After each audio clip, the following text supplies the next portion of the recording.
professor of psychiatry at Tufts University School of Medicine, and I was for many years director of the Sleep Disorder Center here at Newton Wellesley Hospital, all in the Boston area. Oh, I'm very honored that you're calling me a pioneer of sleep research. I think pioneer is a good word. I think of myself as a pioneer or an explorer. I've always asked big questions. Last year they called me a founder of the Sleep Research Society. That's not a good term. I didn't found anything, but I definitely explored and pioneered. And when I was asked to do this, I just realized that it's been 50 years. I did my first sleep-related project in 1961, and I'm still at it. I've just published 2 books in the past 2 months. One, The Nature and Functions of Dreaming. The one is called Boundaries, A New Way to Look at the World. But okay, we'll get to that. So I started my interest in sleep and in dreaming. I loved dreaming even before I knew much about sleep. I started in the 1960s. In the early 60s, I was intrigued, of course, by the work of Ernest Hartman, the fact that we now had what seemed like a biology of dreaming.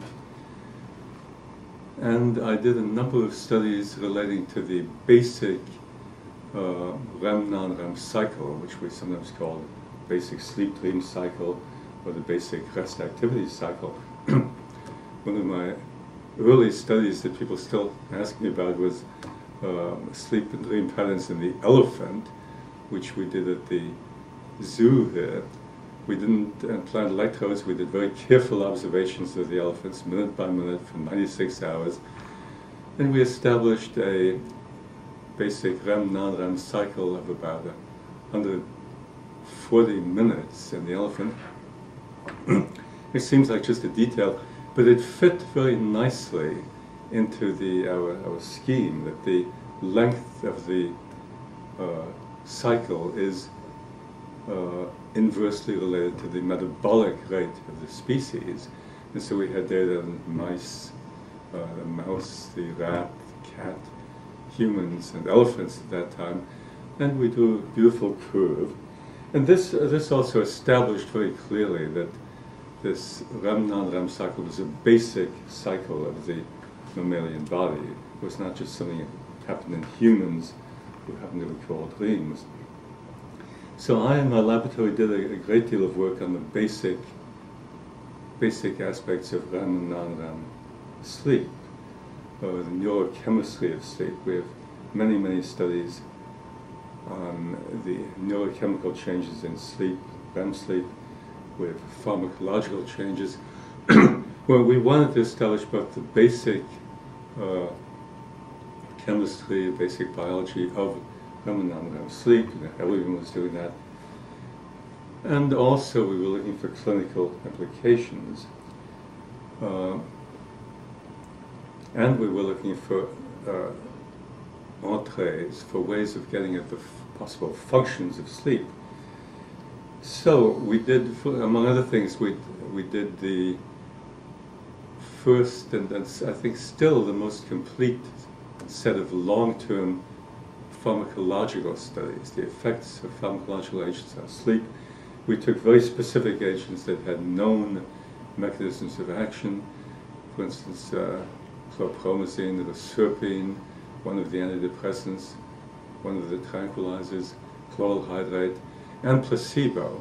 And we studied all 6 of these substances, including placebo, for a whole month on medication and then a whole month off medication. So we established some beautiful curves about the effects of drugs on sleep.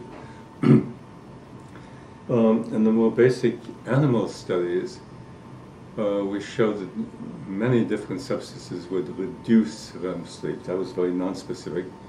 But about the only way to increase REM sleep at that time was to lower norepinephrine levels. So lowering norepinephrine increased REM sleep.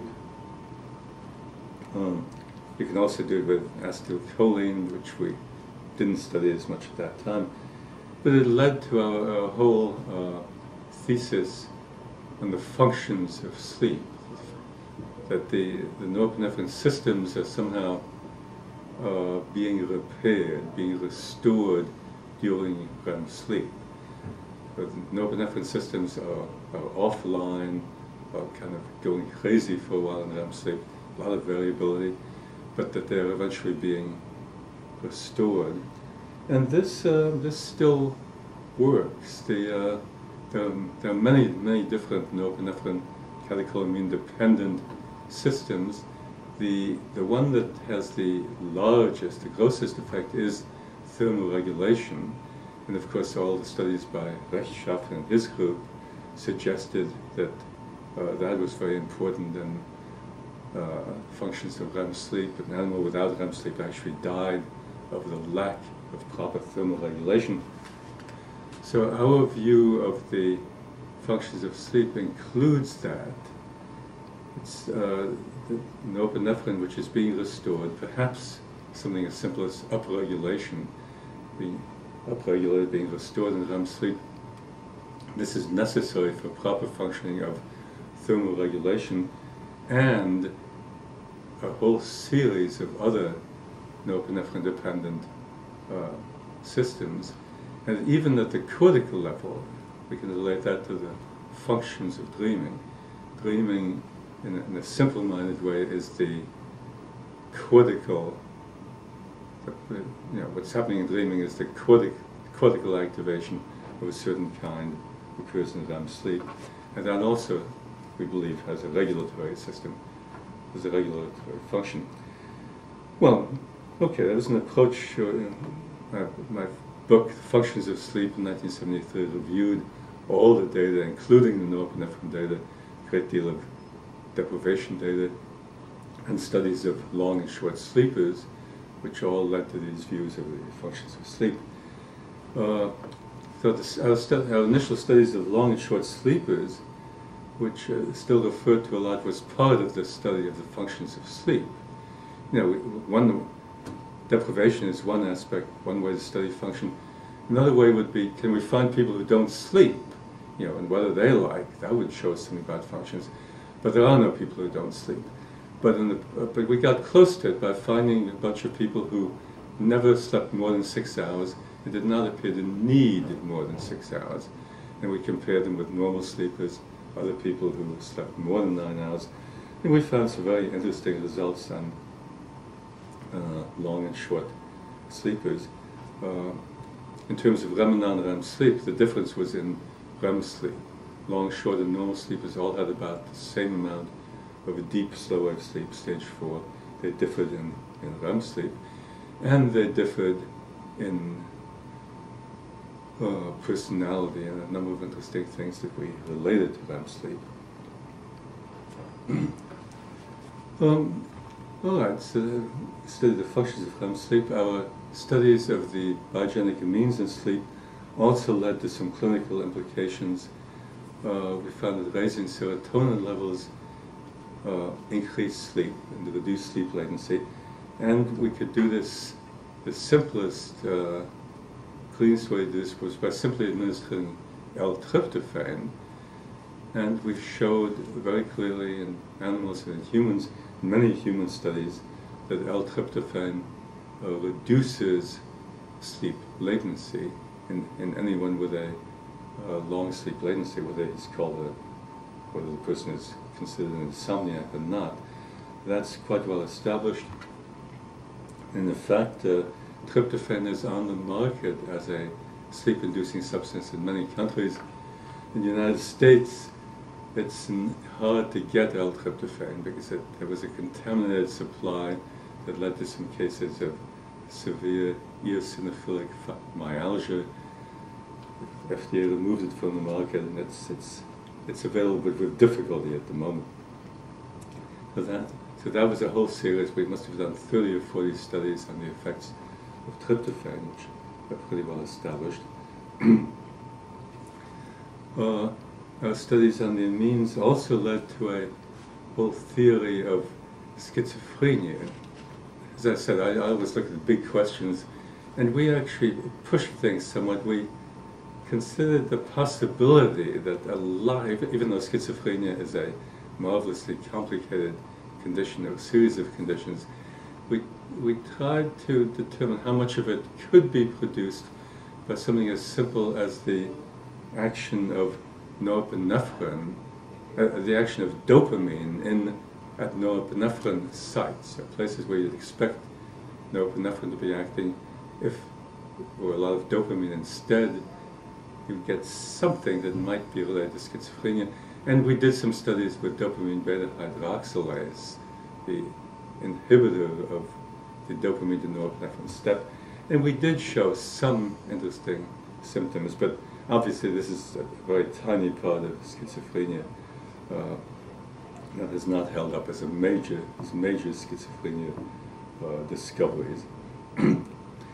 Among the other things we found in our studies of the amines were the fact that dopamine, which brain dopamine can be raised in humans by administering L-dopa, that L-dopa does not clearly change REM and non-REM sleep, but it increases the activity, in a sense, of REM sleep. And we measure this by looking at dreams after L-dopa and after placebo, and there was a very significant effect. Dreams after small doses of L-dopa administered at night compared to L-dopa administered the same way. The dreams after L-dopa, when scored on a blind basis as more dreamlike, more nightmare-like, more vivid, and so on. So dopamine has something to do with nightmares. And in fact, of course, nightmares are sometimes an early sign, very early symptom of schizophrenia. We looked at that a great deal. And then we got, my whole laboratory got very interested in nightmares. We asked the question, who has nightmares? There's one kind that's occurs after trauma. We've studied that too, PTSD. But we were interested in people who seem to have a lot of nightmares lifelong without having experienced clear-cut trauma. And we did a great many studies on characteristics of nightmare sufferers. And we found many things, but the way we put it together was that the nightmare sufferers who did not have trauma had thin boundaries, many, many psychological senses. I don't have time to describe them all, but some people have thick boundaries, everything is kept separate, thoughts are here, feelings are there, I'm here, you're there, men are here, women are there, as opposed to thin boundaries, which is more merging, fusing, in-between states. We have a boundary questionnaire that's been taken by 20,000 people by now. So people who score thin on the boundary questionnaire turn out to have more nightmares.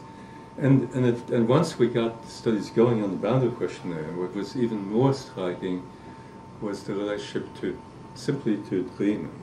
People with thin boundaries recalled more dreams and had more vivid and interesting dreams. So we have many studies along those lines. And we've, as I mentioned, I have a whole book about boundaries that's just come out. Boundaries, a New Way to Look at the World. The old data is all in the book Boundaries in the Mind. And so boundaries is being studied by psychologists in great detail now.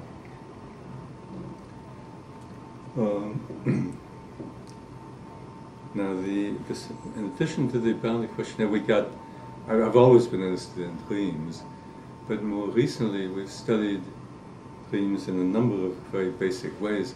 Now, the fact that I worked on for so many years that most dreams occur in REM sleep does not tell us much about what a dream is, what's really going on. So we started over again, in a sense, looking at actual dream content, and we looked at a very common situation, which we found to be very common. Someone who's just experienced a trauma. An adult who's had a single trauma, like escape from a burning house, often has a dream of I'm on a seashore and a huge tidal wave sweeps me away. So that's the paradigm that we started with. In the simplest case, the dream simply pictures the emotion. This person had been nowhere near the ocean lately, but the dream, I'm swept away by a tidal wave, obviously pictures his emotion. He is overwhelmed. I'm overwhelmed. I'm terror. I'm experiencing fear and terror. I feel overwhelmed. I feel swept away. That's pictured as a tidal wave. And then we've gone on, so we call that the central image of the dream. We have many, many statistical studies about when dreams have powerful central images, not always tidal waves, of course.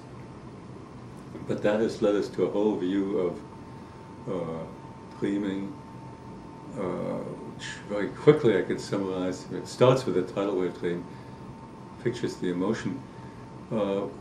Just very quickly, the whole view is that dreaming is one end of a continuum of mental functioning, which also means dreaming is one end of a continuum of cerebral cortical functioning.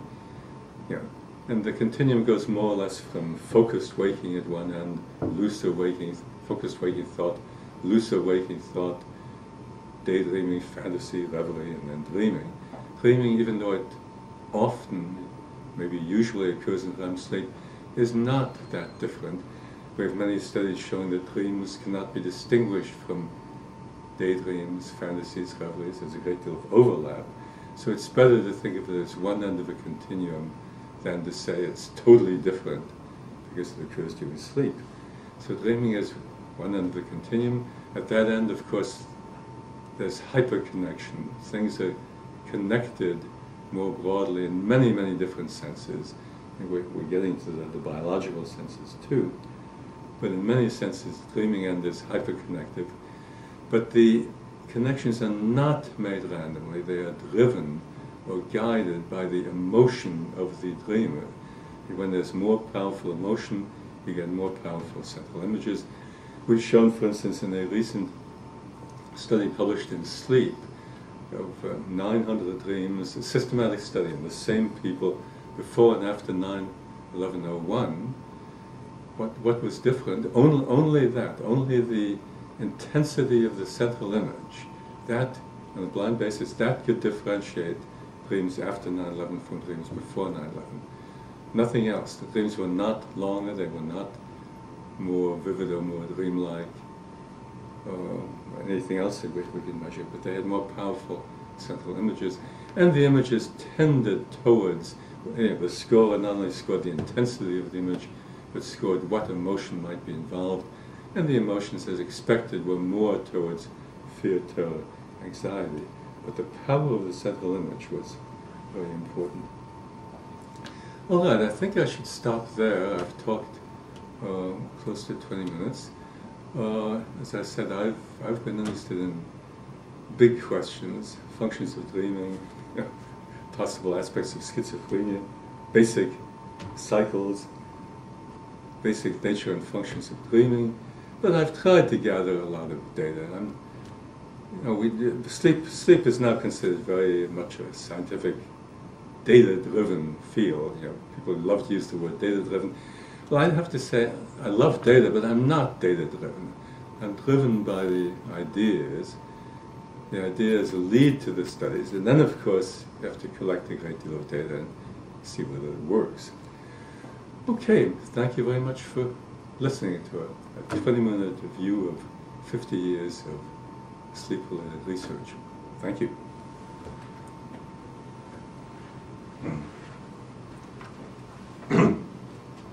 Okay. All right. All right, Scott.